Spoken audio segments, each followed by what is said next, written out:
special guest in the studio this morning, of course, Senator Jon Tester. And to kind of kick things off this morning, John, we wanted to focus on, you just took a trip down to the southern border. Kind of give me an overview of what you saw down there. Has any of your travels down there changed your opinion on anything or kind of differed where things are headed? Yeah, well, first of all, it's a very, very complex issue. It's not solvable by doing just one thing. It's multiple faceted. We saw everything. We saw what was going on in the ports and the good work that's doing there, both with the cars and the pedestrian traffic and with bringing the trucks across with produce. We saw part of the wall that was being built on top of a levee where we were down in McAllen, Texas, in the Rio Grande River Valley. We talked to some farmers and ranchers who were going to have the fence go across their land and basically separate their farms, and they weren't happy about that.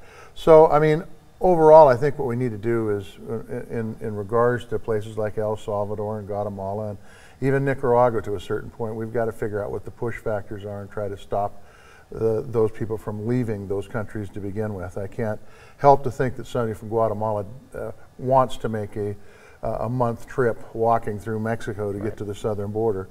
On the other side, we need to make sure we have facilities there and make sure that the border protection and custom folks have what they need to be successful.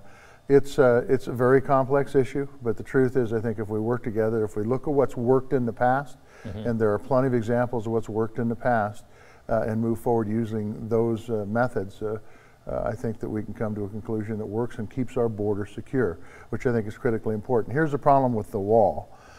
It will isolate in Texas alone about 1.1 million acres south of the wall, in between the wall and the Rio Grande Valley and the Rio Grande River, which will, in essence, move the border of the Mexican border up because it'll create a no man's land.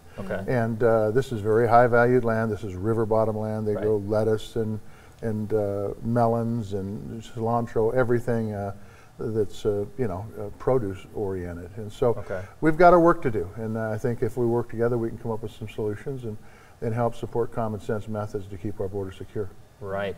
Now, how does that come about? How does the border wall actually get moved back like that, for instance? Whose decision is that? What they're doing now is they're using a levee that an easement was given decades ago. And so I don't believe the farmers are compensated much, if anything, when it goes on top of the levee. The real issue here, though, is security, and I don't think this does it. And the reason is because once they cross the Rio Grande, that's American soil. Whether it's south of the wall or north of the wall, it's still the United States of America. And it will do some things for the drug trafficking, but certainly not going to do anything for the human trafficking.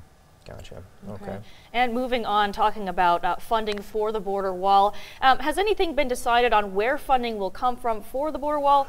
And I guess, is our military project still in jeopardy of being delayed? Well, what the president did with his emergency declaration said he was going to take some of the money away from military construction. That brings up all sorts of antennas of problems. We've got weapon storage systems out at Malmstrom that have been on the list for years and years. Finally, we're in the queue to have it built next year. We've got an apron up at the Guard since we've changed the mission from fighter to cargo mission. We need that apron expanded to make sure those C-130s are operational. That's in the queue. Nobody knows yet what projects are going to be eliminated, but the truth of the matter is these military construction projects enable us to be able to be successful when there's conflict. And if they're not there, it makes us less secure. So we're kind of robbing Peter to pay Paul, and I don't think that's the best direction to go. Right, and now just following up, you were on the southern border, but you also were visiting Malmstrom Air Force Base what, month and a half ago? Yeah, that's correct. I guess, what have you been hearing from Malmstrom officials there on base? Any thoughts as far as this? They're still moving forward as planned for the weapon storage facility because they don't know if the money's not going to be there, so you assume it is going to be there. And hopefully it will be there because these are important parts for the security of our country. So they're moving forward until somebody tells them to stop. We're pushing on our side in Washington, D.C. to make sure that those dollars continue to be there and they're not raiding a fund for improvements at Malmstrom or at the Air National Guard for our nation's security.